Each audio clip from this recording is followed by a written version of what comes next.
जय हिंद बच्चों।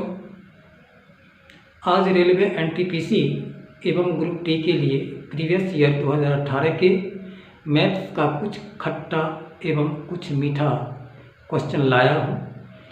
आपके सपनों में जान लाने के लिए यूट्यूब चैनल पर आया हूँ। कल एसएससी, सीजीएल, सीएचएसएल के शानदार मैथ्स का मिसलेनियस क्वेश्चन ला रहा हूँ। सपना एक देखोगे मुश्किलें हजार आएगी, लेकिन वो मंजर बड़ा ही खूबसूरत होगा जब कामयाबी शोर मचाएगी। देखते हैं प्यारे बच्चों क्वेश्चन की ओर। स्क्रीनशॉट ले लें, आगे बढ़ते हैं। 1440 के कितने गुणनखंडों के वर्गमूल प्राकृत संख्याएं होगी? इसको प्राइम फैक्टर में तोड़ते हैं, देखते हैं। 1440 है। सबसे पहले 2 से लगेंगे, 2 सत्ते 2 दूनी 9, फिर 2 से लगेगा 36, 360, 2 से लगेगा 180, फिर 2 से लगेगा 90, 2 से लगेगा 45 और 3 से लगेगा 15 और 3 से लगेगा 5। अब इस जगह देखने के बाद ये टूट गया है, एक प्राइम फैक्टर कर दिए, लेकिन गुणनखंडों की संख्या मांगती है तो एक भी रख सकते हैं। एक पता चल गया, एक ये वर्ग है, एक का ही वर्ग है। 4 आ सकता है, 2 दूनी 4। उसके बाद 9, 3 तिहाई 9 आ सकता है। 4, 1, 4, 9, 16। देखते हैं, 2 दूनी 4, दूनी 8, दूनी 16 भी आएगा। 25 नहीं आएगा। 36, 9, 3 तिहाई 9, दूनी 18, दूनी 36 भी आ जाएगा। 49 नहीं आएगा, कहीं नहीं नजर आता। 50, 64 सोलह आ रहा है, 64 नहीं आएगा। 81, 3 तिहाई 9 नहीं, 81 नहीं आएगा। 9 दूनी 4 में 144, यानी 1 का वर्ग 1, 2 का वर्ग 4, 9 का वर्ग 3 का वर्ग 9, 4 का वर्ग और 6 का वर्ग और 12 का वर्ग बन रहा है 1, 2, 3, 4, 5, 6।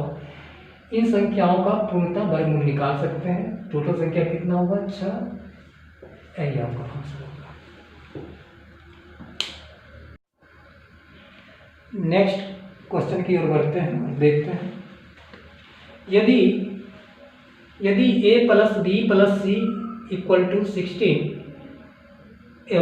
और A B plus B C plus C A बराबर 78 है, तो A cube plus B cube plus C cube minus 3 A B C का मान क्या होगा? प्यारे बच्चों, यह ऑर्डर फैक्टर का है।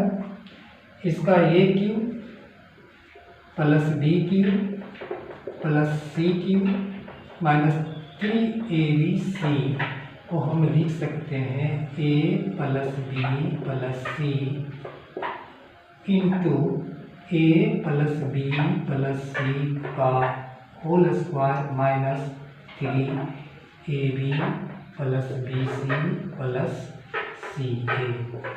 मान पुट करते हैं। A plus B plus C का मान 16 है गुना A plus B plus C का मान 16 है, होल स्क्वायर लगा तो 16 का होल स्क्वायर करेंगे तो 256 आएगा, माइनस 3 गुना A B plus B C plus C A का मान है सो आपको 78 है, यानी 16 गुना 256 माइनस 8 त्रिक 24 असत्या 21 2 23। इसको अब 16 गुना 2 5 में 3 गया 2 खत्म। 16 गुना 32 3 35 352, यानी ऑप्शन सी आपका आंसर होगा। स्क्रीनशॉट ले लें। चलते हैं नेक्स्ट क्वेश्चन की ओर। स्क्रीनशॉट ले लें। एक कपड़ों की दुकान से 15 ने काली पोशाक खरीदी, 15 ने लाल पोशाक खरीदी, 20 ने नीली पोशाक खरीदी, 2 ने तीनों रंग की पोशाक खरीदी और 8 ने इनमें से कम 2 रंग की पोशाक खरीदी। कितने ग्राहकों ने केवल एक रंग की पोशाक खरीदी? केवल एक रंग की। 15 काली और 15 है सो लाल, 20 नीली माइनस तीनों कितना 2, 8 ने इनमें से कम 2 रंग की पोशाक, एक के लिए 8, दूसरे के लिए भी 8, तो 15 30 20 50 माइनस 16 2 18 बताएंगे तो 32। यही है आपका आंसर, यानी 32 ग्राहकों ने केवल एक रंग की पोशाक खरीदी। यही आपका आंसर है, नोट कर लें। नेक्स्ट क्वेश्चन की ओर चलते हैं। ताश के पत्तों की एक गड्डी से इक्का निकालने की प्रयागता हो सकती है। प्यारे बच्चों, पूरे ताश में 52 पत्तियां होती हैं, जिसमें प्रत्येक 4 प्रकार के 4 होते हैं। इक्का 4, एक होता है काला पान का, एक लाल पान का, एक ठिकरी, एक चीरी। प्रत्येक प्रकार का 4 प्रकार का कहने का मतलब है सो लाल पान भी है सो 13 पत्ती, काला पान 13 पत्ती, चीरी 13 पत्ती, ठिकरी 13 पत्ती, जिसमें इक्का 4, दुग्गी 4, तिग्गी 4, चौका। इस तरह से मान की सभी ऐसा मान के ऐसा 4 होता है, तो 13 चौक 52 होता है। तो इक्का निकाले, टोटल ताशों की पत्तियों की संख्या, कार्ड्स की संख्या है 152, उसमें 4 इक्का निकाला गया, तो इक्का निकालने की प्रयागता होगी 4 बट्टे 13 चौक 52, यानी 33 52 हो जाएगा। 4 एकम 4, 13 चौक 52, 1/13। इक्का निकालने की प्रयागता 1/13 होगी, जो ऑप्शन डी में है। देखते हैं आगे क्वेश्चन। यदि x² plus 2x by 5 plus 1 by 25 equal to 0 है, तो x माइनस 2/3 का होल स्क्वायर का मान करता है। सवाल को देखने से पता चलता है कि वर्ग समीकरण आएगा 2x by 5 plus 1 by 25 equal to 5 और 25 का एलसीएम लेंगे तो 25 आएगा, तो यानी 25x²। 5 से इस 25 भाग देंगे तो 5 बार लगेगा, 5 दूनी 10x प्लस 25 से 25 भाग देंगे, 1 गुना करेंगे 1 equal to 0। 25x² plus 10x plus 1 equal to 25 और 0 गुना करेंगे तो 0 होगा। इम्प्लाइड है 25x² प्लस 10x प्लस 1, ये 5x प्लस 1 का 5x प्लस 1 का होल स्क्वायर का सूत्र है, इक्वल टू 0। स्क्वायर हटेगा तो चलेगा, इसलिए 5x plus 1 equal to 0। x equal to ये बोले इधर जाएगा तो -1, गुना में है तो बटा में 5। x का मान निकल गया। मान का पता निकालने के लिए x माइनस 2/3 का होल स्क्वायर, तो -1/5 माइनस 2/3 का होल स्क्वायर 3 10 13 माइनस 13 बटा 15 का होल स्क्वायर 13 169 15 को गुना करेंगे तो 225 169 बटा 225 पहला विकल्प। स्क्रीनशॉट ले लें। नेक्स्ट क्वेश्चन की ओर चलते हैं। 45 लोग 12 दिनों में 40,000 बल्ब बना सकते हैं। 9 दिनों में 1 लाख बल्ब बनाने के लिए कितने अतिरिक्त लोगों को काम पर रखने की आवश्यकता होगी? अतिरिक्त 45 लोग काम कर ही रहे हैं। चलिए 3 लोग हैं एक्स्ट्रा लेते हैं।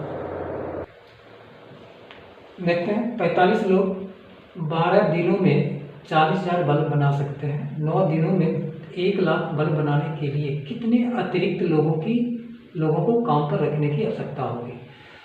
यहाँ दिया हुआ है 45 लोग M1, 45 लोग D1 यानी 12 बल्बों की संख्या और का काम करेगा, ये वर्क हो जाएगा 40,000।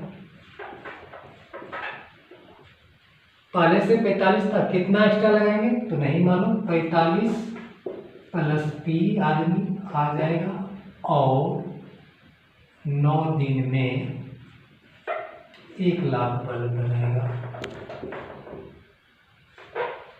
4 शून्य से 4 शून्य खत्म, 9 बचे 45, 4 दिया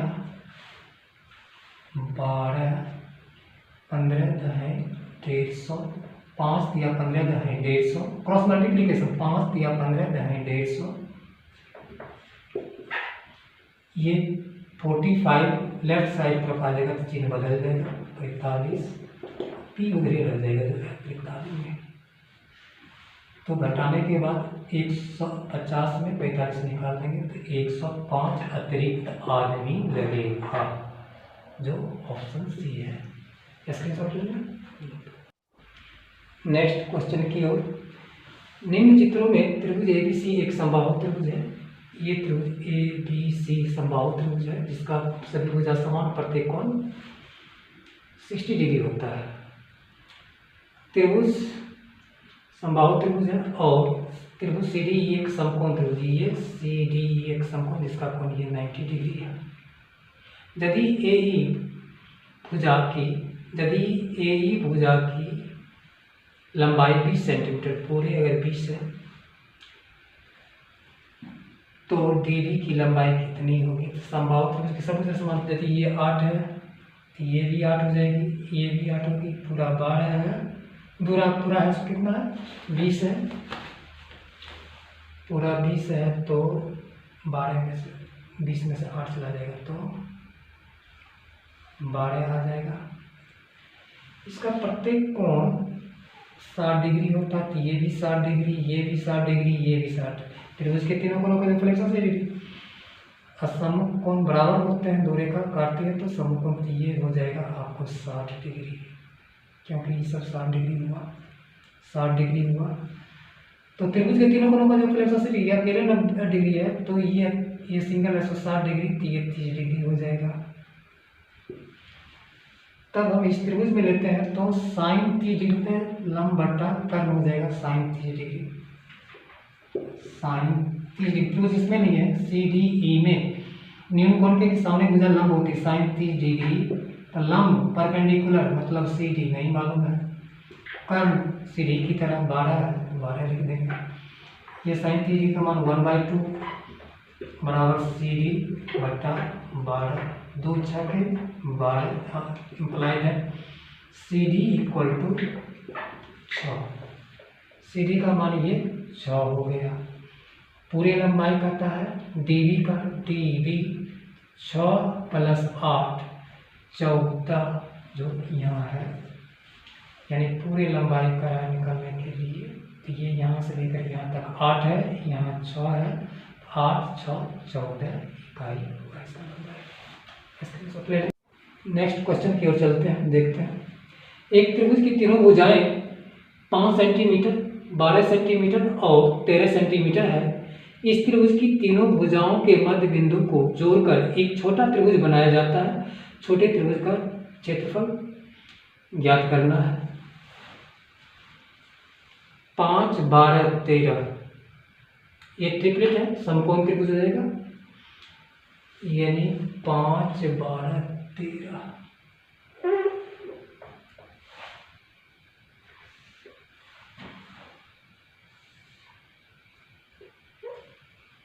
ए बी सी, इसको हम 5 लगते हैं, इसको 12 लगते हैं, इसको 13 लगता है। इसके मध्य बिंदु ए बी का मध्य बिंदु बीच में इस जगह से लेंगे और इस जगह से मध्य बिंदु ले लिए और इसको यहाँ से लिए। कहता सभी मध्य बिंदुओं को मिला दें। डी ई एफ बनता है। ट्रिपलेट है, ये है सो भुजा है, सो हम मान लिए 5 सेंटीमीटर और इसको मान लिए 12 सेंटीमीटर। ये है सो स्वतः 13 सेंटीमीटर हो ही जाएगा। प्यारे बच्चों, किसी त्रिभुज के दो भुजाओं के मध्य बिंदु को मिलाने वाली रेखा तीसरी भुजा की समांतर और उसकी आधी होती है। सभी भुजाओं के मध्य बिंदु को मिलाया गया है। तो एक त्रिभुज, दो त्रिभुज, तीन त्रिभुज, चार त्रिभुज, चारों त्रिभुज आपस में सर्वाक्षम होते हैं, यानी बड़ा त्रिभुज का प्रत्येक छोटा त्रिभुज 1/4 हो जाएगा। पहला नंबर त्रिभुज का क्षेत्रफल देखते हैं और 1/4 कर देते हैं। एरिया ऑफ छोटा, एरिया ऑफ ट्रायंगल छोटा डी ई एफ बराबर 1/4 गुना त्रिभुज ए बी सी का क्षेत्रफल। त्रिभुज ए बी सी का क्षेत्रफल क्या होता है? 1/2, बेस 12, हाइट 5, 4 तिया 12, 15/2, 7.5 सेंटीमीटर स्क्वायर। छोटा त्रिभुज का क्षेत्रफल निकल गया है। आपका आंसर स्क्रीनशॉट ले लें। अगला क्वेश्चन देखते हैं। एम ने 10% के लाभ पर एन को प्रिंटर बेचा और एन ने 4% के लाभ पर पी को बेच दिया। यदि पी ने 14,300 का भुगतान किया तो एम के लिए लागत मूल्य क्या था? शुरू में एम बेचा है प्रिंटर को 10% लाभ पर एन को, और एन 4% लाभ पर पी को बेच दिया। इस प्रकार पी है सो 14,300 रुपया का भुगतान किया। तो पी एम का लागत मूल्य क्या है? एम है, चलिए सीधे चलते हैं। एम का मूल्य एम 10% लाभ मतलब 110/100, फ्रैक्शन करेंगे तो रूबी हो जाए। चलिए 110/100 ई ले लिया एन। अब एन का ये क्रयमूल्य हो गया। अब एन चाहेगा कि हम 4% लाभ लेकर पी को बेच दें, तो 4% लाभ मतलब 104/100। ये खरीद लिया पी। पी का लागत है 14,300। 14,300 ये शून्य से ये शून्य घट जाएगा। ऊपर वाला ऊपरी वाला कटता है बराबर में। अगर फिर हाँ 43 से 2 शून्य, 13 एकम 13, 13 8 104, 4 दूनी 8, 25 चौके 100। इसको काटेंगे तो 5। बाय कुछ मल्टीप्लीकेशन कीजिएगा। 25 25 125, डबल 0 आगे लग जाएगा। यही आपका आंसर हुआ। ऑप्शन 12,500 ऑप्शन बी है आंसर होगा। जय हिंद बच्चों, नेक्स्ट वीडियो में मिलते हैं।